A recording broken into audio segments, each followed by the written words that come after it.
Okay, brilliant. Right, so you all probably remember when you were at school and the teacher used to say it's only your own time you're wasting, when you used to be mucking about at the end of lessons, which I'm sure none of you would have done. But it's kind of like that in your business as well. There are a whole load of ways that we waste time in our businesses. So in 2020, McKinsey did a study and they estimated that 2/3, more or less, of the time that was allocated to dedicated sales in businesses was not actually spent making sales. It was spent doing all the things that go around making sales. It was spent preparing the materials. It was spent following up with the customer. It was spent sending out documents, contracts, etc. That's a huge amount. Now, obviously, that varies from one business to another, and I would imagine that, for Matt, for example, in financial services, probably there's an awful lot of time that goes around the sale compared to for someone who is in a retail environment where the sale is much more transactional. And some of that is unavoidable, but surely 2/3 can't be the right balance. They further went on to estimate that 30% of all work done could be replaced using tools that are on the market right now. That's a day and a half a week for every single person in your organization of work that you could just not do. And that a further 20%, the tools to do that could be built from technology that already exists. That's half of all of the work that happens could, in theory, be automated without the need to develop any new technology. Now, some of that is quite cutting edge, and it will include things like self-driving cars, which in theory can obviously replace a lot of costs around deliveries and those sorts of activities. So that's in that 20%. But the 30% that could be replaced with tools that are commercially available right now is predominantly administrative, repeatable tasks. And those exist in every business, irrespective of size. Some other interesting studies, and I should have cited the sources on these. They're not from McKinsey, but X.AI did a study in 2014 to 2017, looking at how many emails are required in order to actually get a meeting booked in the diary. They looked at over 20,000 meetings set up globally across all sorts of different size organizations, different industrial sectors and different countries.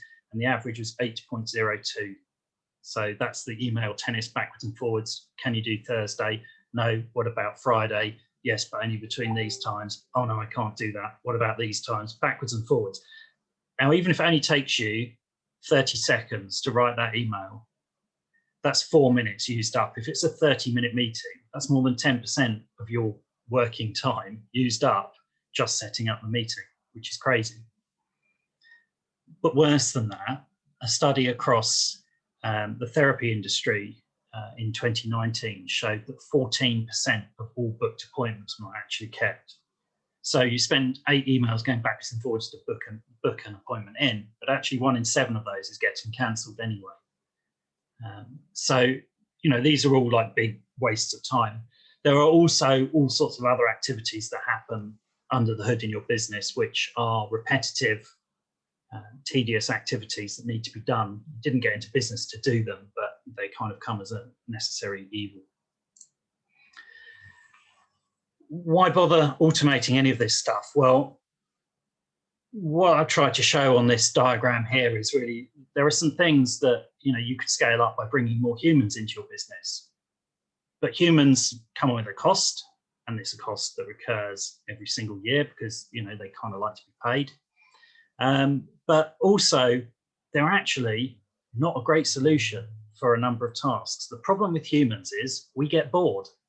So if I give you 10,000 forms and say, type the contents of this form into this spreadsheet, you're going to make mistakes and you're going to get distracted and you're going to get a bit bored and you're going to take a lunch break and you're going to wander off and you're going to be on your email and on Facebook. And actually, you're not very productive, but you're also not giving it your full attention. And that's just because that's how our brains are wired. We're not great at doing that. So scaling up by just kind of hiring more people is actually not a great solution in a lot of cases. what humans are amazing at is making decisions that require some depth and complexity and creativity and being able to think dynamically. And the good thing is, if you think about what a computer's good at, it's almost the exact opposite. A computer will happily sit and key those 1,000 forms into that spreadsheet ad infinitum, right? It doesn't care, it will just get on and do it. But it's actually really difficult, even with most advanced AI techniques, to give computers the ability to be really very creative. And there is, obviously research happening in that direction that moves it in that way. But, we're a long way away from that point. The downside of an automated solution is that sometimes the year one cost actually can be more expensive than hiring in people. But the upside is, from year two onwards, it's massively cheaper. So what that allows you to do is to construct a business model where the repetitive tasks that have to happen in your business in order to scale it up can be automated. They can happen 24 hours a day, 7 days a week. And that will allow you to scale without scaling your costs appropriately. And you can use the people in your business to do the creative tasks, to do the human tasks, to actually speak to your customers and engage with them and create new content and manage that process.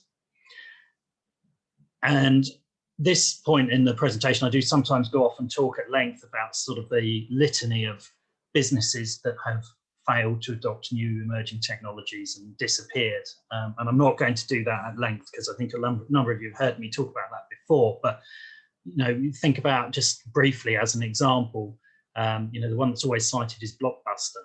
Blockbuster had the opportunity to purchase Netflix when Netflix was 2 years old. And they looked at Netflix and they said, we don't need to buy Netflix. We've got the biggest video shop franchise on the high street across most of North America and most of Western Europe. And they turned it down. And within 10 years, Blockbuster was bankrupt and Netflix was one of the biggest businesses on the planet. And they could have bought that entire business, but they didn't see the value in switching away from renting out DVDs by that point to customers and moving to streaming. They could not see that streaming was going to take off and could do things in a different way. And it's that paradigm shift which we need to all take in order to really understand why automation matters to us. Carrying on doing what we've always done is going to get us left behind. So one of the things I hear most often is people saying, but my business can't use automation. And so I collected together a little bit of a use case of, here's some stuff that I've helped businesses do automation with over the last 12 months.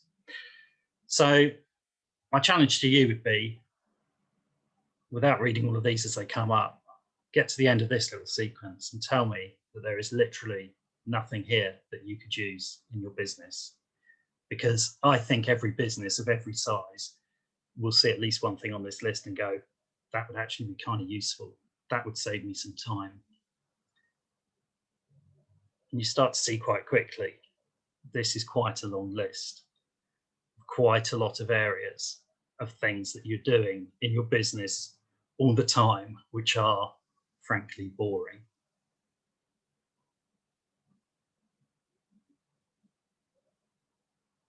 It is nearly finished, I promise, but you get the idea. There's a lot here, right? So have a think about that and have a think about other people that you know who have businesses. There are things in there that I think will help everybody. So the second objection is, my business can't afford automation. That's for big companies. This is a complicated, expensive undertaking. Well, for you, I have got, especially today, to answer that question, 3 tips for a tenner.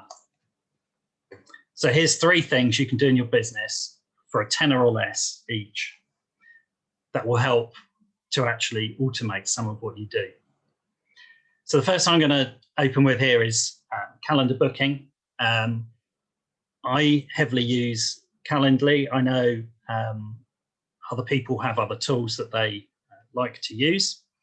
I personally find Calendly is the most intuitive to set up. However, what I would say, and Nick would rightly take me to task if I didn't say this, is any of you who are on Microsoft already, you already have Microsoft bookings down in the bottom right-hand corner. You've already got a free online calendar tool. You're already paying for it. You should get on and use that.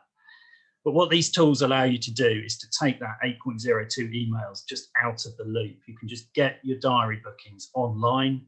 You can have them configured to fit the time of the week that you want to do, the type of meetings that they are. You can take payment at the time of booking with most of these systems. You can just remove the whole process. And, you know, there are variants between them. I did a review, which is on my blog last week, of the 4 tools mentioned here, plus 2 others. And there are differences between them. Mostly it's look and feel.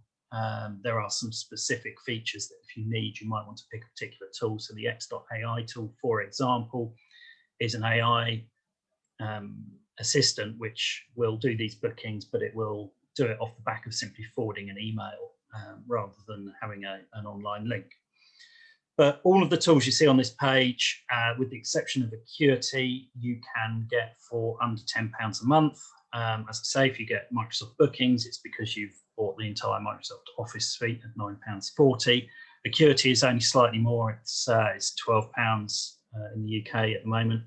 The other 2 are £10 or less. So if you haven't got a tool to do this, then you should get on and do it. I also put together a short course for Calendly, and I will do for the others, that talks you through how to set it up from the very beginning. So if anyone's interested and needs that support, let me know. My second tip for a tenner is Zapier. Now, depending on the package you get with Zapier, it can be slightly the other side of the £10 mark, to be fair, but the free package allows you to do an awful lot. Zapier is like the Swiss Army knife of automation. It allows you to connect every application that you use, probably, to every other application. It's got 2,000, in fact, slightly over 2,000 now integrations available. So you have to look quite hard to find a pair of applications it can't integrate. And what that allows you to do without any code is to have a trigger in one application that causes something to happen in another, which doesn't sound that exciting, but when you start thinking through the possibilities, it really opens up the ability to automate almost anything you do. So you think about, for example, you put your calendar online and perhaps you have a power hour booking in there that is chargeable. So people go on there already in their Calendly, they go in, they book the appointment, they pay you for your power hour. That's brilliant, but you've got to issue a VAT invoice because you're VAT registered. So you have to then go into your accounting platform and key in all the details and issue the VAT invoice. If you install Zapier and configure it in the right way, what it will do is automatically detect that booking. It will automatically interface with your accounting platform, automatically create the VAT invoice, and automatically send it to the person that booked the meeting. You never even need to touch it. And that's why this tool is fantastic. There are other tools that will do this as well. Again, if you're on a Microsoft Office suite, you've got Power Automate that will do something similar. There are platforms like Auto.io, Automate.io, and Tide.io that all do very similar things. The major difference between those and Zapier is just the number of integrations. Zapier has got absolutely everything covered. And you can build pretty much arbitrary integrations. So there's one that I have just literally got live this morning, which now plants a tree every time I receive a review on Google, which is kind of cool. I also built one, to be fair, largely as a dare for my business coach, who said, I bet you can't recommend a beer every time someone signs up on my course. So I built an integration between his sign up form and the Brewdog API to recommend him which beer he should drink to celebrate each sign up. So there is a huge amount you can do with Zapier. My third one is MailChimp. And I know we've talked about MailChimp in this group before. But again, for £8.40, you can get the subscription of MailChimp that allows you to use automations. And I'm actually not particularly going to recommend MailChimp for its primary use here, which is to manage your mailing list. It is a perfectly good tool for doing bulk mailing, notwithstanding that if it's not configured properly, there are always the deliverability issues you get with these mailing tools, and people just not really reading bulk emails. So you do need to think about the quality and the content of any emails you use it for. But actually, I think MailChimp is an amazing automation solution for something that is almost a side feature, which is the ability to put up very rapidly a simple landing page where you can direct your leads to enter their details and then have an automatic sequence behind it that will issue them with your lead magnet. So you may have a PDF, or you may have a piece of video, or you may have something else that you would like to exchange for people's contact details. And this allows you to have a completely hands-free solution set up and running in the background. It can appear as a subdomain against your main website, so it feels like it's your brand. You can make it really look and feel like it's part of your main website. And in the background, it can just be out there and can share an arbitrary sequence actually of events over a period of time, which will allow you to have a simple put in your email address, and you then receive an email with a link to download a PDF, and that's the end of it. Or actually, it could send a document a day for a week as part of something like a 5-day challenge. So I actually think, although that's not really the core purpose for which MailChimp was designed, it's a brilliant tool for that. It's very cost effective and it's very simple for anyone to use. And I'll throw in one more because it's a tool stack that I think is very powerful. It is a bit more expensive, so it broke my tenner rule, which is why it's 3 for a tenner and 1 for £30. But for £30 a month, Zoho One is an amazing stack of applications that I would definitely recommend you look at. I have now moved to it, and I have saved more than £30 a month by being able to simply reduce the number of subscriptions I have got. But there's some quite nice automation features in Zoho One. So it comes with a CRM system, which obviously will allow you to track all of your leads and customers, and you can record whatever details you want against them, including, if you that way inclined, their photograph. But what's super useful is it includes an e-signature module, which allows you to electronically issue and have legally binding signatures electronically delivered onto contracts. So that's very useful. And again, you can hook that into a number of these other tools for automation. So perhaps when you sign people up, you want them to sign your contract before you do business with them, that can just go out automatically. You can also use it to replace social media scheduling and automation tools like Hootsuite. It has its own version of that. And if you're the sort of business that has help desk or ticketing type solutions, which I do certainly, and some of the rest of you will have, there are tools around that allow you to build automated workflows so that if someone raises a question, it can be automatically answered or passed to you or the right person very simply.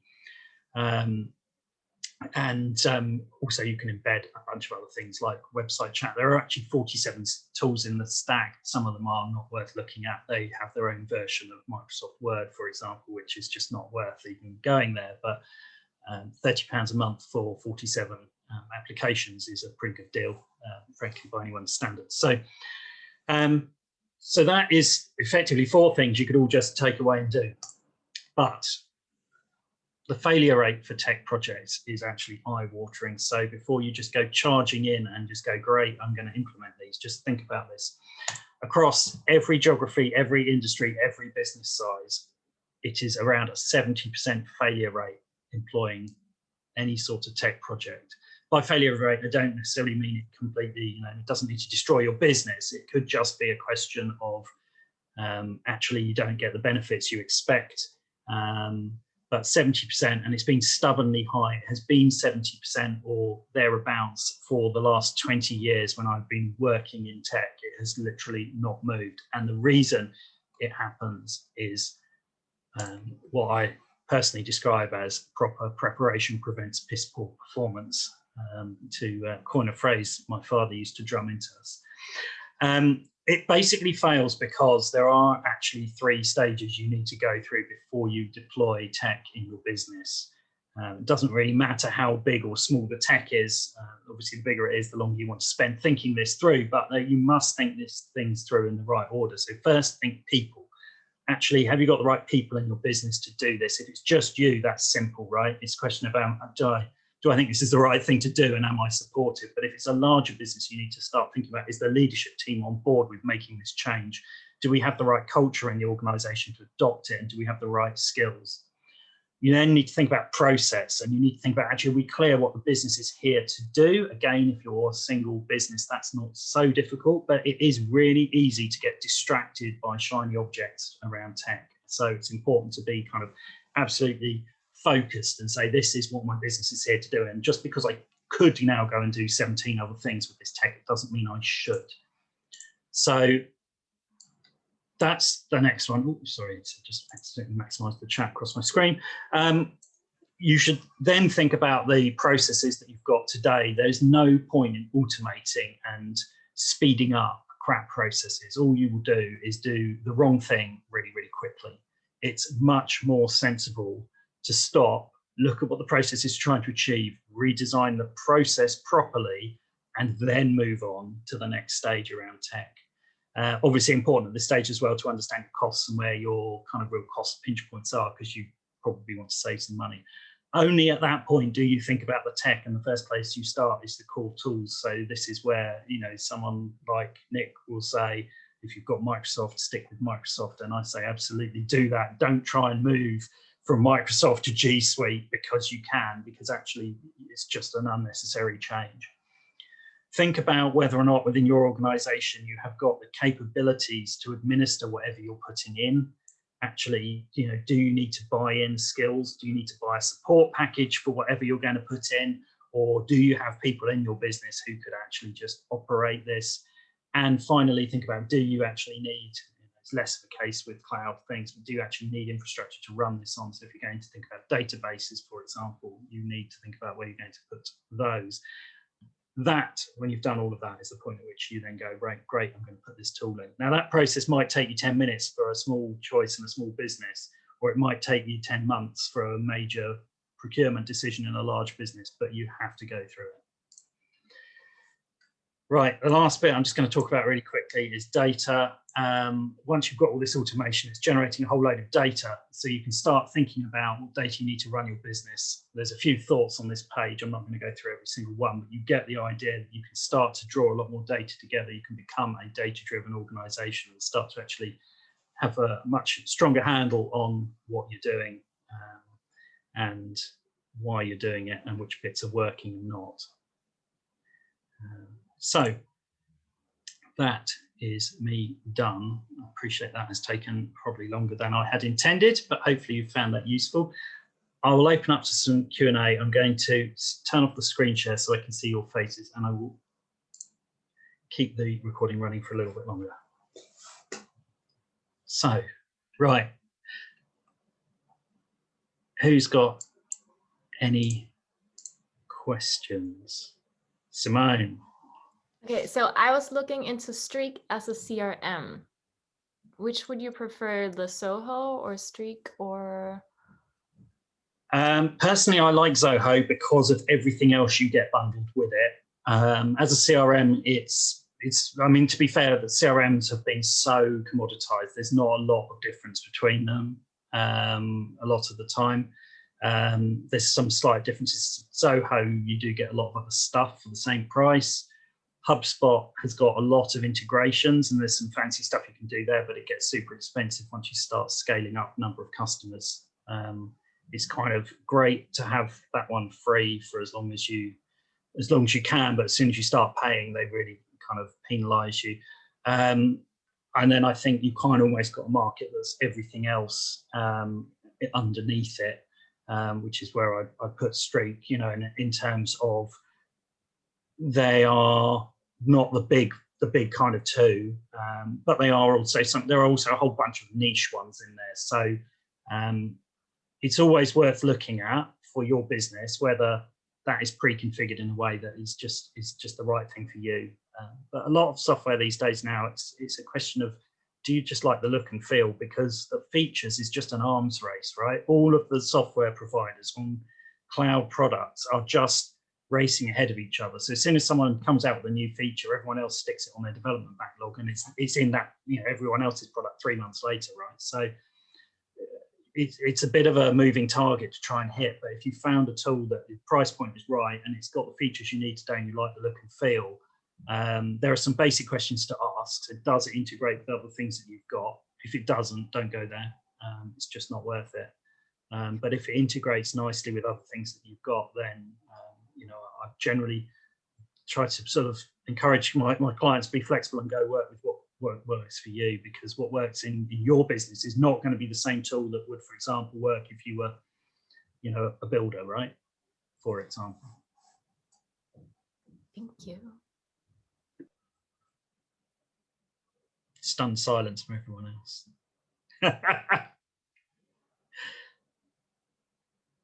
Anyone got anything else? I talked you all into the ground.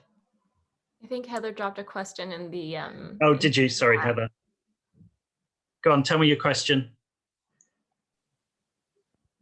I think can you hear me? Yes. I can't hear myself. I just think I want to be able to do a lot of things myself at this stage. And I'm just wondering, if I was going to do YouTube videos, what would be some easy peasy editing I could do? Editing for YouTube videos. Personally, I used VideoPad. Are you on Apple or Windows? Windows. Yeah. VideoPad, NCH software VideoPad I use. Personally, I find it quite good. There are others, Lightworks is good, but it's complicated as hell, because the free version is basically the same thing they use at sort of Pixar and the big studios. So it's kind of like, yeah, great, but I need a degree in, you know, videography to actually understand the question it's asking. So it's, yeah, and as Nick's saying, if you're on Apple, iMovie is the way to go for sure. So cool, right. I'm going to stop the recording.